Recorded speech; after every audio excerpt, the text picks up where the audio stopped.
for sale. It's another rainy day at kagaya ng marami, ayaw ko rin ng panay na umuulan. Ang hirap maglinis ng kotse, ang hirap mag-travel, ang hirap gumalaw at gumawa ng trabaho kapag malakas ang ulan. Parang sa buhay din natin, walang may gusto na may bagyo o may ulan sa ating mga buhay. Ang gusto natin, siyempre, yung maayos at maalwan yung ating pakiramdam. But you know, the rain has a cleansing property as well, and has some positive sides to it. Through the water na binibigay ng ulan, nagkakaroon ng buhay. Through the rain, the ground is being cleansed, and the pollutants in the air are also being washed away.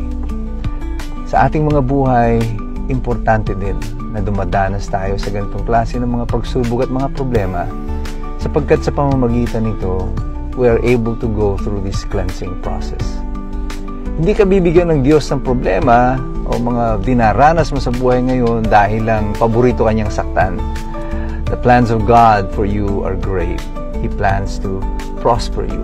He does not plan to hurt you. Ang gusto ng Diyos, maayos ka.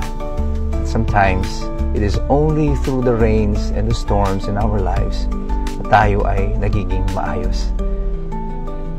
Mas maganda tingnan ng langit kapag very clear na ang iyong mga mata. At madalas, magandang panlinis sa ating mga mata ay ang ating mga luha.